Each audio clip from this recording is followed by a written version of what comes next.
So I'm at University of Florida in IFAS, and then School of Forest Resources and Conservation, and then Fisheries and Aquatic Sciences. And this is going to be a two-part talk. A couple things that I would invite you to keep in mind throughout it are one is the concept of fisheries as a two-state variable system with fish and the fishers.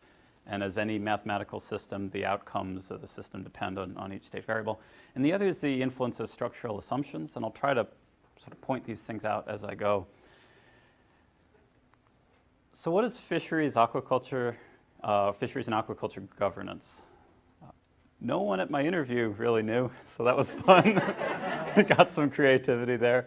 And it's not the fisheries and the aquaculture part, it's really the governance part. So if you were hoping that the talk would be filled with politicians holding fish, we have good news and bad news. Good news is, here you go. I had forgotten about Rob Ford. I just flat out forgot about Rob Ford somehow, but the internet never forgets. Anyway, so this is the bad news is this is as far as we go down that fun stream. Here's some definitions of governance that I could let you read. I don't find them particularly intuitive, but there they are. When I try to explain it, I say governance is the whole system, right? So it's the actors, the actual people who engage with the fish, the institutions that those actors make up, the objectives those institutions have, the actions the institutions take, the processes by which they come to their decisions and implement their actions, and then the overall outcome. So that's the whole big picture. And so we could say what I want to do in terms of these very sciencey, and I think they're quite professional sounding objectives, things like socio-ecological natural resources and trade-offs, multiple objectives, novel, those are all good words. Basically, I study fisher systems, and I try to make tools that support good policy decisions. This is more simply, and I think intuitively, what I am at least trying to do. So what that looks like right now, in the last 9 months or so since I started, is I often build models to try to evaluate actions. Things like looking at what happens if we stock fish, or what happens if we put an artificial reef in, or what happens if we change the process by which the stakeholders can engage with the management. So we may move towards co-management or things like that. So that's one of the things that I do a lot of. And then the other is trying to actually inform policies. And this is actually working with the management folks and trying to give them what they need. And I naively thought that what they would really want was models, but it's not. So I try to get information in whatever form it is that they would often like to have.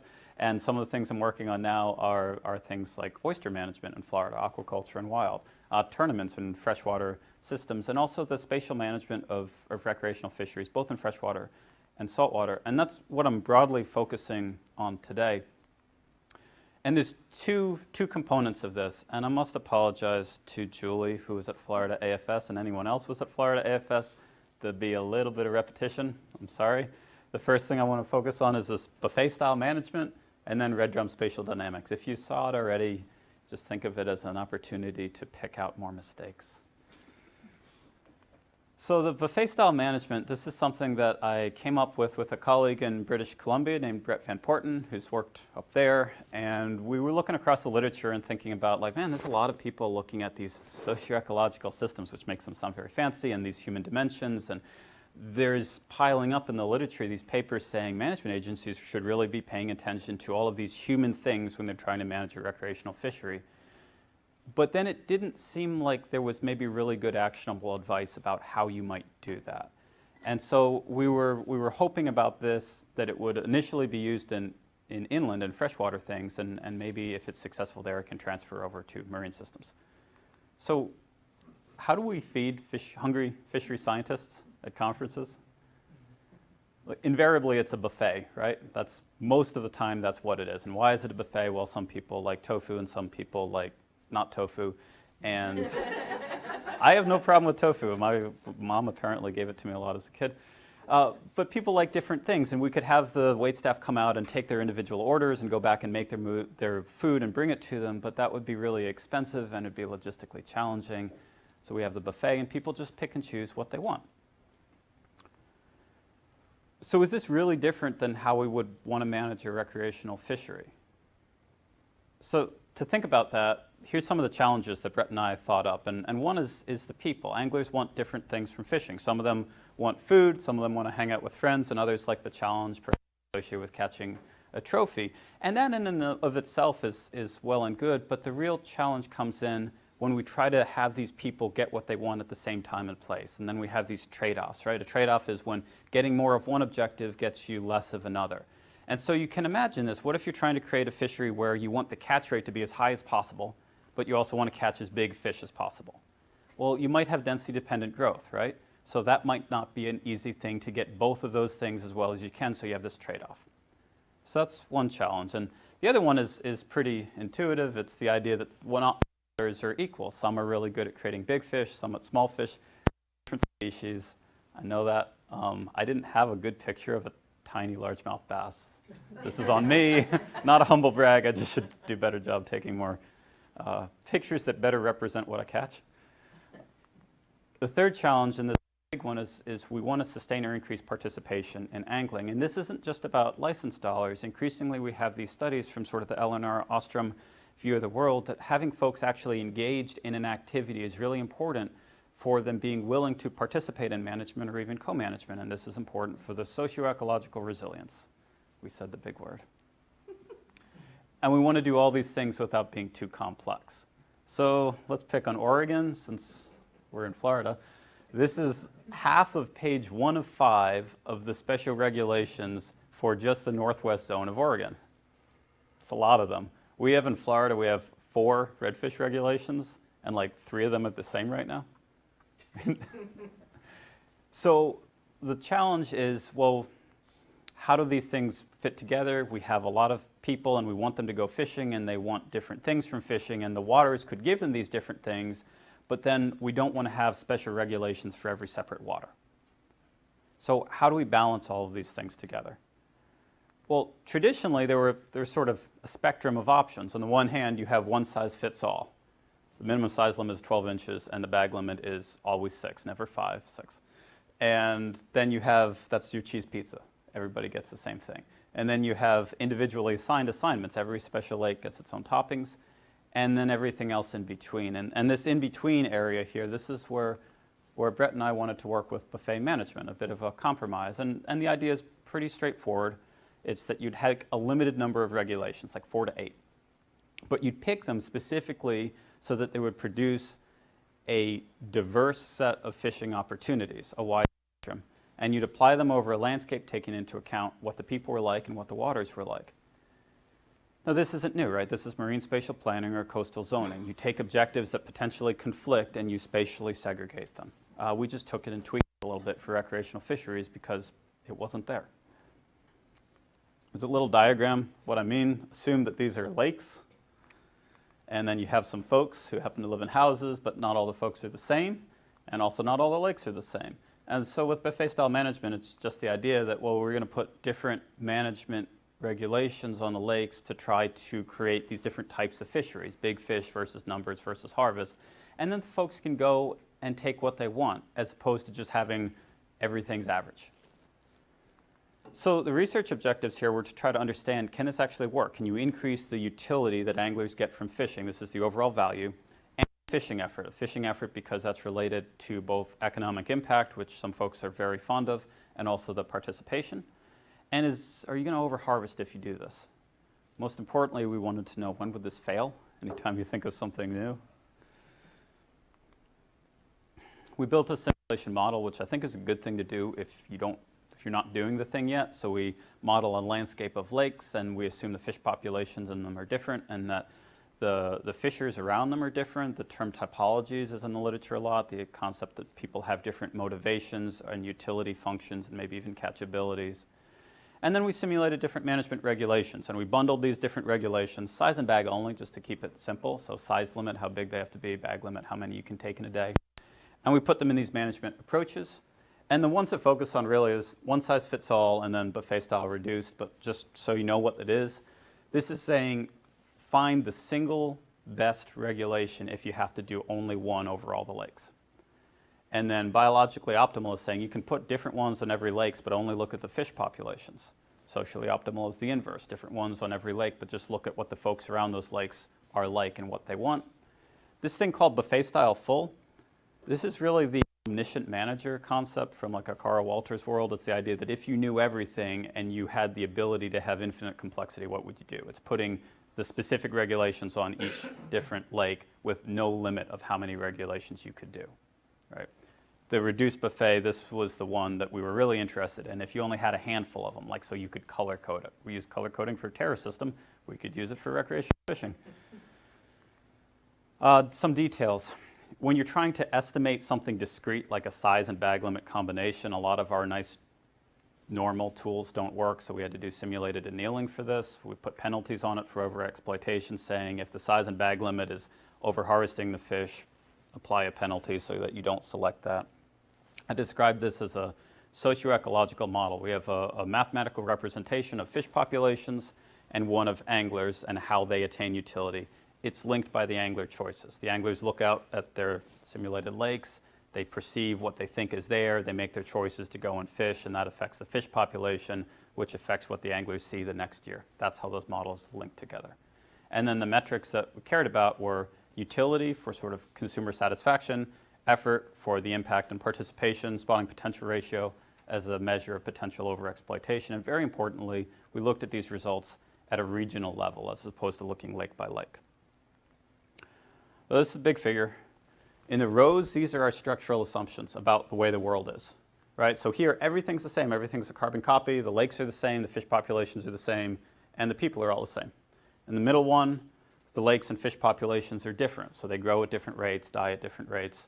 But the anglers are all the same. And then the bottom one, this is sort of the way we think the world is. Anglers are people, and they're different, and the lakes are different. Then the columns, these are our response metrics. So this is utility, more is better. This is effort, more is better, as long as the spawning potential ratio doesn't go too low. That's in this gray area here, below 0.3. And then within each one of these figures, on the right-hand side, this is buffet style reduced. This is the one we care about with the little blue arrows, and compare that to one size fits all, sort of as your straw man baseline alternative over there. And so a couple things to see. The first being that even if the world is way more homogeneous than we think, a buffet style management isn't worse, it's just unnecessary, right? And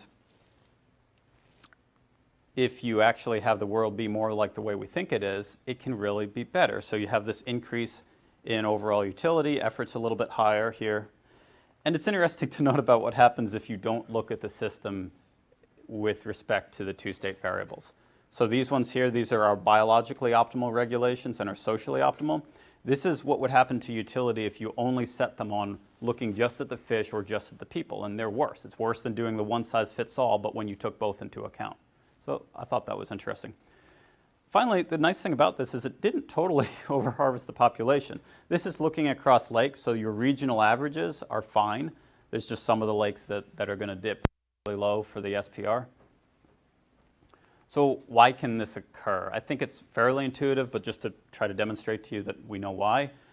These are our different topologies. Black is trophy, red is social, just like to go have fun. Green is harvest, and blue is catch. And this is the utility in each of our options again. So this is one size fits all, this is buffet style reduced, and this is the proportion of effort. So paying attention particularly to these harvest anglers here, the green, you see with a one size fits all, they're not getting the opportunities and they're not fishing very much. And then you create those opportunities by building in lakes that have regulations conducive to a sustained harvest fishery, and yeah, they're coming out and they're fishing. That's where these benefits come from taking a group of anglers that wasn't served under your sort of average best for all the people and making a special case for them. So when does it fail? So this figure shows what happens when we start putting the wrong regulations on the wrong lakes, either because they're around people that don't like to fish that way or the lake isn't well suited for it. All right, and so this dotted line here, this is the best that you can possibly do if you don't misspecify any lakes. X-axis is number of lakes we misspecified. So this is saying, no, we got them all right, so this is our best. And the dashed line here, this is one size fits all. So again, that's our baseline. And again, this is on this side, this is we nailed it, and this is we done messed it up pretty good. We got them all wrong because there's only 51 lakes, so they were all wrong. And then this line here, this is the mean. So this is saying, we repeated this obviously, that over time, in general, you can screw up almost all of your lakes and you're still going to be better than the one size fits all, which is really encouraging. It's good to know that you can fail and still be better.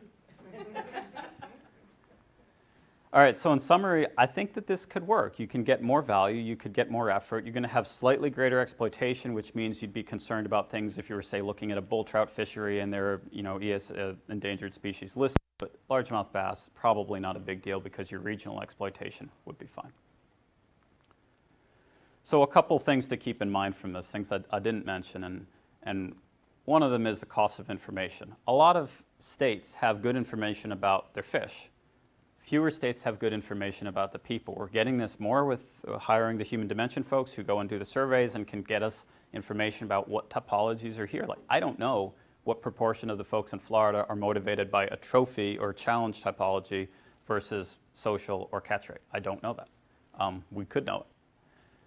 It's not necessary or feasible everywhere. It's not necessary if everything's the same and everyone wants the same thing. And obviously the world isn't exactly like that, but if you're in a place where 90% of the people want to go catch a lot of crappie, then don't bother with this. That's what they want.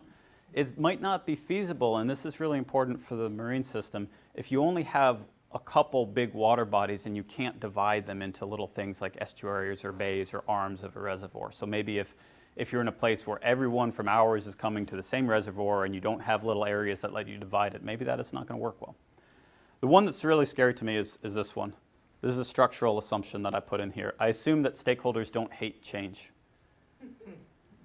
And I don't know that that's a good assumption, right? So NIMBY is not in my backyard. It's the concept of what if Jack or Jill Fisher person likes, duck pond to go and fish in because they like duck pond and they like to catch a stringer of fish, and the agency comes in and says, well, actually duck pond's going to be better for trophy fish. We'll give you, I don't know, John's Lake over here, and you can go fish that instead. But they don't like it because they really had a sense of a place and attachment, which are real things that people do research on, to duck pond. And I haven't touched on that, and I didn't have those assumptions built in here. And I always tell that to agency folks when I show them this, saying, I'm not saying that there won't be pushback. There will be. I think there will be. I just don't know how much.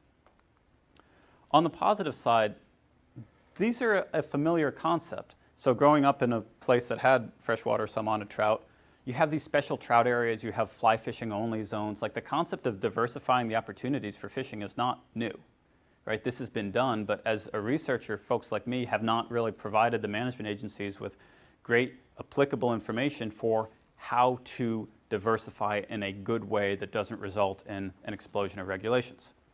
The second thing that's really neat is this is perfect for active adaptive management. Not the passive adaptive management where an agency says, no, we're going to look at what we did and learn from it. Like the actual active adaptive management where we plan an experiment and we carry it out through the management. What would you need for that? You need experimental separation of your treatments, so you don't do the same thing everywhere, and then you need replication, which you get if you have a limited number of regulations that's replicated through space and you're doing it over time.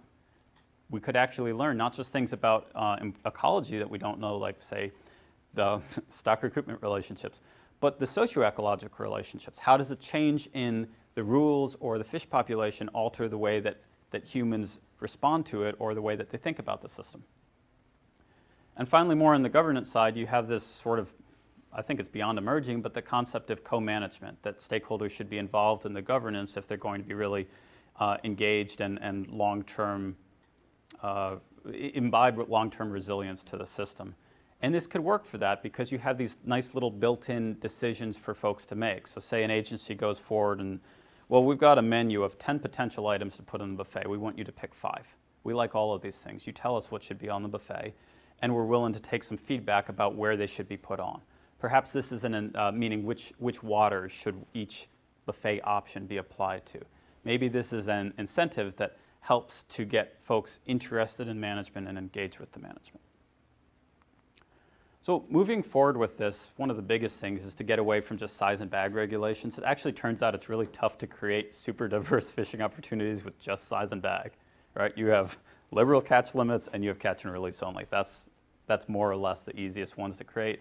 But man, if you put in stocking, habitat alteration or enhancement, Or if you change the accessibility, like access is a really big deal, being able to build ramps, you might be able to more easily meet social angler needs and so forth. We did this in single species, which very few fisheries are. It could be changed, and it could be moved to the marine system. So the take-home points from this is that really for trade-offs, and I think this is pretty universal, for a trade-off, there's only a couple options. Again, this is marine spatial planning. You take turns and you do different things at different times, or you do different things in different places. There aren't that many other options for trade-offs, and so we've taken the latter here. This demonstrates the importance of recognizing both the fish and the fishers together as this whole system where you can't just look at one, you have to look at the feedbacks between them. And the major assumption that I made here was that how people respond to change, which I think is a bigger question than what I'm paid to research. Okay, so moving this forward a little bit to the marine system, I was looking at the spatial dynamics of red drum. This was part of a larger project that was Gulf of Mexico wide. I'm just talking about Florida today.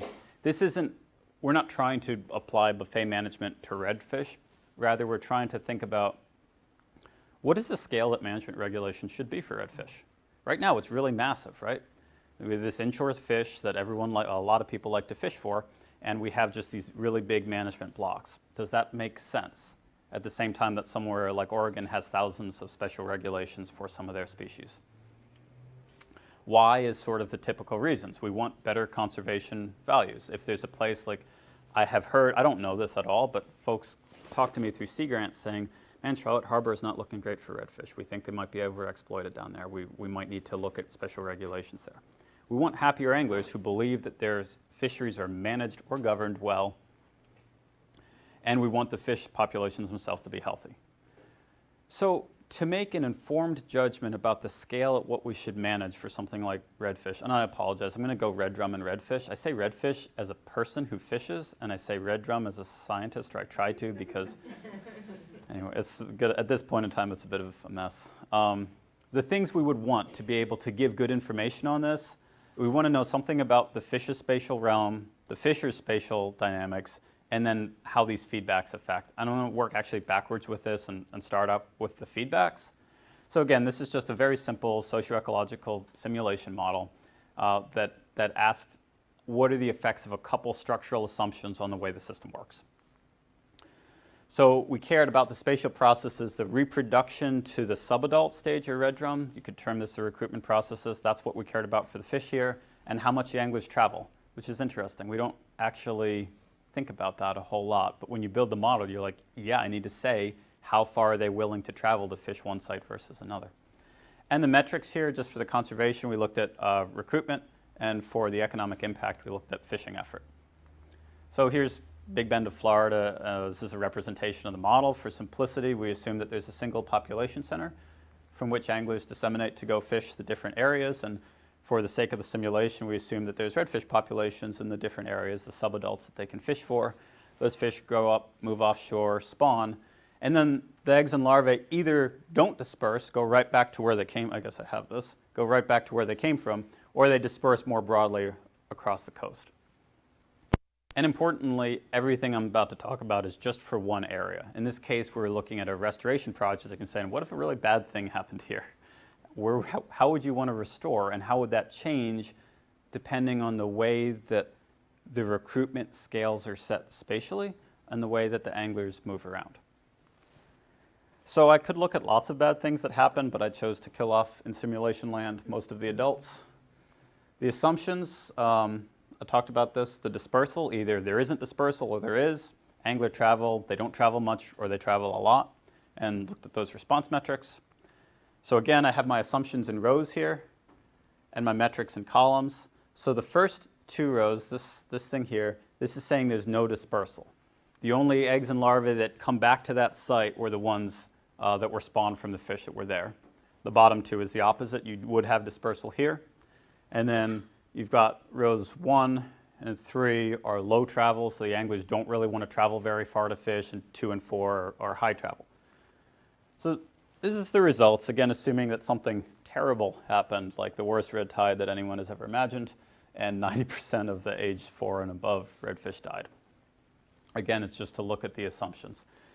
And it's a big deal, right? So if you assume that there's no dispersal, then your recruitment takes a hit, and it takes a long time to come back for those age 0 to 3 to grow up and spawn and repopulate. Whereas if there is dispersal, man, you wouldn't even know it from looking at the recruitment. The anglers know it because they're responding to their perceived catch rates, and so that's why you have fishing effort going down in both places, because they're saying, well, there's no catchable fish here. It doesn't make a big effect at all. I can tell you that it's different, but it's basically imperceptible in terms of how far they're willing to travel. So if they're willing to travel farther, the effort takes longer to come back. Why would I even say this? A lot of coastal communities care about the fishing effort. That's bringing dollars in. And so if they've had a bad thing happen and people aren't willing to go to Cedar Key, they're going to go to Crystal River or Steenhatchee instead. Sorry, those are the places I'm familiar with. Then that's a big deal for the folks in Cedar Key that depend on those dollars coming in. So I guess the two things to take away from this is that, one, the recruitment process are probably really important spatially. That makes a big difference. The spatial dynamics could change some things, but it really wasn't as obvious here. Unperturbed, I pushed forward with looking at the spatial scales of anglers. So why would I do that? Well, a couple things. One is I'm just curious. We talk about home ranges for so many, like what is the home range of anything, a shark, an osprey? We love home ranges. But when you say, well, what is the home range of an angler, which functions like a predator for these species, there's nothing out there, basically, in the literature to say that. And I need that information to build a model that understands, you know, what if you do this here? You put the artificial reef in. How far away does it attract people from? We don't know this. So I want to know it. Where do people come from to fish for what? When you transfer dollars across jurisdictional lines, right, you come from out of county to in county, so you come from Georgia down to Florida, this changes the economic impact of those areas, and folks care about that. Politicians care about that. Managers care about that. And it's also important for one of the ideas in governance that you want to meet with your stakeholders. So in Gainesville, a lot of people who fish the coasts up there, they live in Gainesville and they live in Ocala, but they go and they fish the coast. And whenever we have these stakeholder meetings, where do we have them? Not in Gainesville, not in Ocala. Like, we put them on the coast every time. And we may not be hearing from 80% of our stakeholders. We don't know. And then finally, the data are free, so why not look at them? This is from the National Marine Fisheries Service MRIP program, right? They go out and they do these krill surveys. Maybe some of you have been interviewed. Maybe some of you have done the interviewing. And they ask, well, you know, what were you fishing for and where did you come from? And from that, I can calculate where they came from. So I did this for a bunch of species. And they're log normally distributed, which means I can get the statistical expectation, which sounds so much fancier than the mean. But the black lines, this is North Florida, and the gray lines, this is South Florida, using roughly the north end of Hernando County as the dividing line. This is the statistical expectation of the one-way travel distance that folks travel to target these different species. I think this is super cool. It turns out it's really different. It's different across species, and it's different across spaces, right? In South Florida, tarpon is a thing, and in North Florida, they're like, what's a tarpon, and can I eat it? And then red snapper is the inverse. And then way down here is red drum. Like, people just don't travel for red drum, which is super interesting to me. Those are very tight confidence intervals. There's a lot of data on this. People do not travel very far for red drum. What does that look like? I have breaking news for you. People in Tampa Bay travel short distances to fish for red drum. The warmth and the width of these lines is how many trips are coming from a county centroid, because zip codes would give me a bias in the error, which is boring. But anyway, I used county centroids. And yeah, people around Tampa Bay travel short distances to fish for redfish. We knew that. But this is fun. Look at all the folks from the Orlando area going over to the lagoon. Like, yeah, that's obvious, but now we know it, and we can put it on a map, and I can take it to Sea Grant folks and say, I know that you always have your meetings here, but look at all the people who are coming here from somewhere else. This is basically Gainesville, and we go to, it appears that we go to Cedar Key all the time. I don't, but anyway. Okay, so what was learned here is that red drum trips are typically short distances. So think about that model and how to put that into it. In Tampa Bay, it's mostly local, but that wouldn't be the case for everywhere up in the Big Bend or Mosquito Lagoon. Here's the one that I think is more interesting because I don't have answers for this. I'm hoping some of you guys can provide some ideas. This borders on physical processes and ecosystem processes that are beyond what I study a lot. Anyway, this bottle is for bottlenecks, not wine. I'm assuming you know bottlenecks. The idea with understanding the fish was we wanted to know what is the scale at which recruitment is set. And one way that I thought I could get inferences at that was saying, what's a correlation in recruitment from one place to another? And is there any causation in there, which is obviously going to be tough to disentangle. But basically, if it's a good year for recruitment in Tampa Bay, is it a good year in Cedar Key? Is it a good year in Charlotte Harbor? If it's not, if there's no correlation, then maybe we can manage them differently, right? So the plan to get there was to first define recruits, which this was not trivial, and I'm not done with it yet. I'm basically going, when I say recruit from what to what, I'm saying recruitment from the density-dependent mortality phase of life. Why? Because once we think that mortality is density independent, then we should have a more linear relationship between the abundance of fish in year 1 and year 2 and so forth. And that's a big deal for fish population dynamics. So I wanted to at least look at that, and it's a massive structural assumption. What counts as a recruit? Almost every stock assessment model uses a recruitment index. What counts as a recruit in the recruitment index? It's an interesting question. Then we're going to standardize the catches. We do this all the time for stock assessments. You fit it through a GLM, and so you account for the fact that, well, you didn't sample enough in that month and that year, and that's why your averages are low and those things. And finally, wanted to assess correlation using some simple and some less simple methods. The data, this comes from, where am I? It's there, FWRI, very close. I am the closest I've ever been to the data. Which by definition means it looks worse, right? This is the FIM program from FWC's FWRI. It's awesome data. I'm incredibly grateful that folks went out and collected this. So trying to look at what counts as a recruit. Red drum make really nice histograms. It's awesome. They grow really fast, and you have these really clean histograms. This is Apalachicola. This is length, little and big. And we think they get born somewhere in here. And then they grow up. They disappear from the gear here. That's interesting. This is Tampa. A lot more fish have been caught in Tampa. And this is all the samples that have ever been done for Tampa, all the fish that have been caught. So you catch a lot of little fish, and then you stop catching them, which is interesting. Okay, what does this have to do with recruitment? Well, one way that people have classed recruitment is they said, give us a standardized catch of the young of year, the YOYs. And so maybe that's easy to say, okay, maybe they were born in August, and so with simple if statements, you can say, well, if they're less than this length and they were captured in this month, then they're going to be age 0 to 12. You back that up to their year of being born, and that's good. But this includes a lot of really little fish, right? And what if these fish still had to go through density-dependent mortality? Maybe that's not giving you a great index of recruitment. So saying like the mortality that a 50 millimeter red drum has to go through is not the same as ones over here that's like 150 millimeters. So maybe they shouldn't count the same in a recruitment index.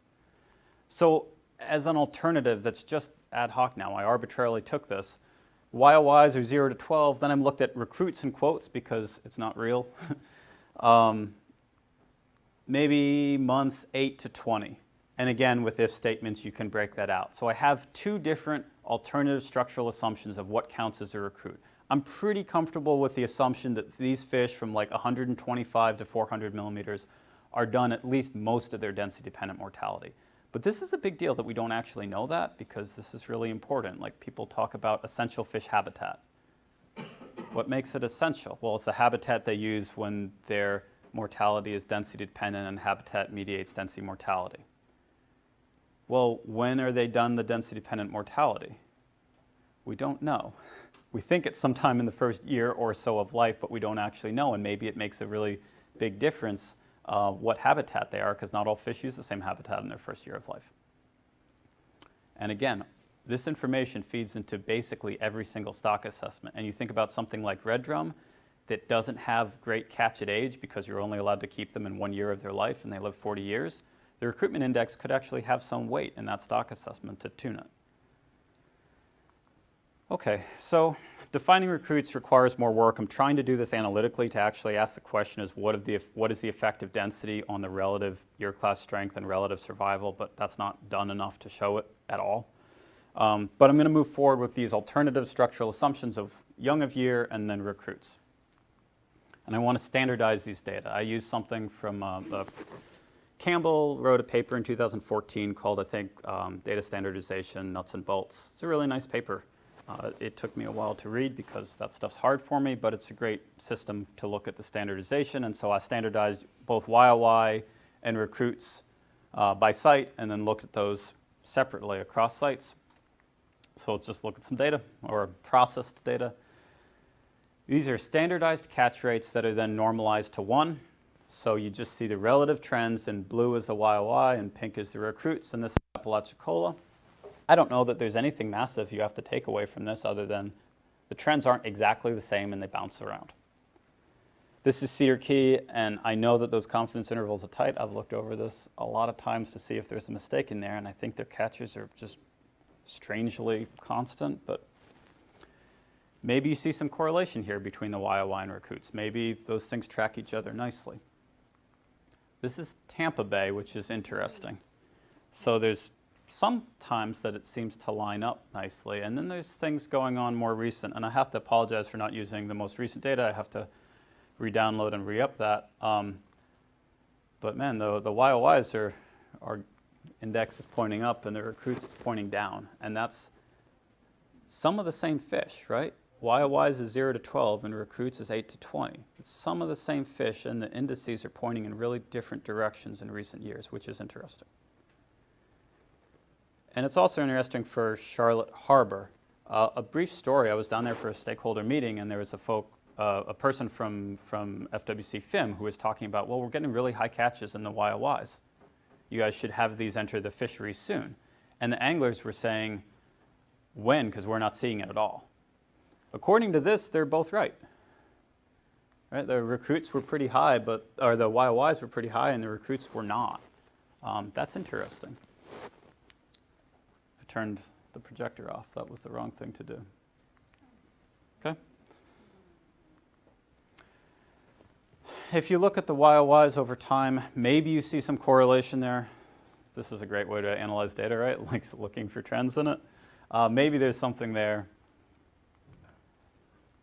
You look at the recruits, I could be convinced that there's something between Charlotte Harbor and Tampa Bay. This is the standardized data, again, not normalized this time.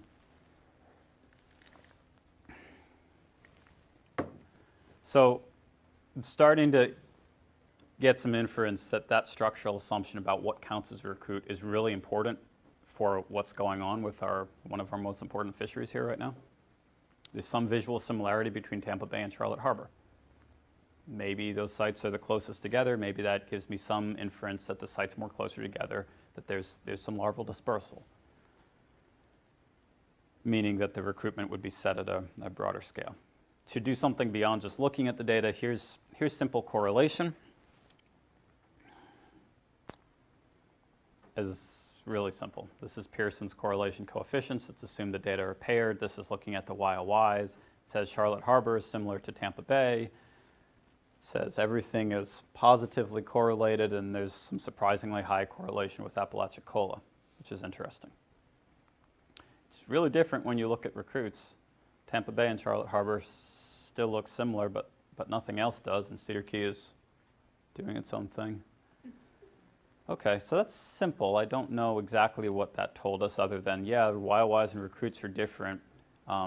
There's more broad positive correlation for the YOYs and for the recruits, and that does match my model, right?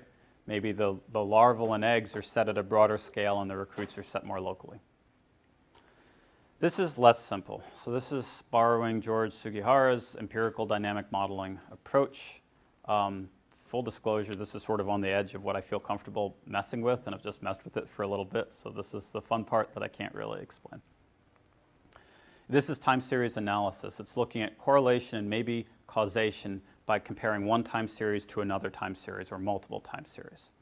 And a couple things. Basically, how this is done is it's trying to recreate the state space associated with the data, saying what is the state space of one time series as predicted from another. That's dimensionality, so there's many potential dimensions that would be associated with different lags, like a lag 2, a lag 3, and so forth. The idea is to try to understand how well one time series predicts another. And the way I like to say that is, how much of a legacy of time series 2 can you recover in time series 1? And that parameter is called rho. The higher rho is, the more predictability, or the more of time series 2 you get to recover in time series 1. And then library size, this is just vocab because I'll use it in a second. This is how much of the time series are you using to predict. So basically it's the concept that, can you get a lot of information of time series 2 from time series 1 as you use increasingly more of time series 2? We'll see what I mean in a second. It's a big table, but the row values are on the right-hand side, and they truncate at 0, which is why we have a lot of them. This is looking at the YOYs. When you take these time series to use an EDM approach, you difference the data. So you're looking at the differences from year 1 to year 2 as opposed to the raw data. And these row values that are approaching or just above 3, these would be things that we'd start to pay attention to. And so this is saying you can recover a fair amount of Tampa Bay looking in the Charlotte Harbor time series. You can cover a fair amount of Charlotte Harbor looking in the Tampa Bay time series of YOYs. This, again, seems to match some sort of a hypothesis that these systems are close enough that they're experiencing similar things for YOYs. This is that library size thing I was talking about. It's basically the concept, as you increase, say, your Tampa Bay time series, are you doing a better job of predicting the Charlotte Harbor? And when you see them both going up like this, and the inverse, so the blue is 1 and the red is predicting Charlotte Harbor from Tampa Bay, when you see them both doing this, it's saying it's not that one system is driving the other, it's more that they're both driven by perhaps a similar process that you didn't observe. Okay, when you look at the recruits, it is a completely different picture, and I can't explain this. You have this legacy of Apalachicola that's really strong. This is stronger than the effects that Sugihara's group uses in their examples. This is a big effect. You see this big legacy of Apalachicola and Cedar Key. Look at the legacy of Apalachicola and Tampa Bay. That's really high. And then Apalachicola to Charlotte Harbor is low. Well, it's a big deal. And at first blush, you'd be like, well, there must be currents and physical processes that are driving it. But going back, you didn't see it at all in the YOYs, in the smaller fish, where I thought you would see that more. So I really don't understand this. And then when you, and to note down here, there's nothing for the recruits between Charlotte Harbor and Tampa Bay. You don't get anything out of that. And so then to look at, this is how they try to assess causation. Basically, this is saying, as you use increasingly large amounts of the Apalachicola time series, you can do eventually a really nice job of recovering the Cedar Key one, which is weird. So Sugihara's group has drawn inferences from things like this, saying this would appear that Apalachicola drives the Cedar Key time series, which is interesting, and I don't have answers for why that might be. And if the results were marginal, I would be like, well, it's just, the most obvious answer is I'm an idiot and I don't know how to use the tool right. And that's still possible. But this is a really strong result, so I'm quite curious about that. So to wrap this up here, the overall inferences from the EDM, yeah, there's differences between YOY and recruits. The closer sites are more similar, but not always. Tampa Bay and Charlotte Harbor are similar for YOYs. When you look at the recruits, there's this apparent legacy that disintegrates as you move south. And it's not that that's weird to me. It's weird that you see it with the recruits, but not with the YOYs that I would think would be more affected by those physical and ecosystem processes. So the summary of the red drum spatial thing, the recruitment scale matters a lot. We saw that from the model. Angler scale, maybe not. Angler travel distance is really low for red drum in general, and it's local, especially around here. And from looking at the fish, you see that defining recruit is not trivial, but it is really important. Charlotte Harbor and Tampa Bay are similar. The rest are not really, and there's these big unanswered questions that I have from this last technique I used, which is, by all accounts, they've published like 20 times on this. It's a pretty legitimate technique. So the conclusions that I have is I think we can manage redfish at a smaller spatial scale. It sure looks like the recruitment is set at smaller spatial scales. The anglers fish at smaller spatial scales. It would be useful to be able to restore more local areas, and it would let us respond to fishery conditions more appropriately, I think. So going back to this. Fisheries as a two-state variable system. It's really easy for someone who does something to say that it's super important. So I can say, oh, we all have to do these socio-ecological models. Well, for some things it was pretty important. Like, for example, for that buffet-style management, it was really important to look at both of them. For other things like the red drum, where anglers don't travel that much, and honestly what's not included here is they have alternative inshore species they can fish for, maybe some of the biggest questions don't involve that. Maybe some of the biggest questions involve the actual biology and ecology of the fish. And then in terms of the structural assumptions, that's the big deal. What sort of structural assumptions are we making right now with every stock assessment that uses a recruitment index? We don't really, to my knowledge, test when that density-dependent mortality ends, and that would have a really big deal for habitat restoration, artificial reefs, stock enhancement. Most of our management would be affected by that, including stock assessment.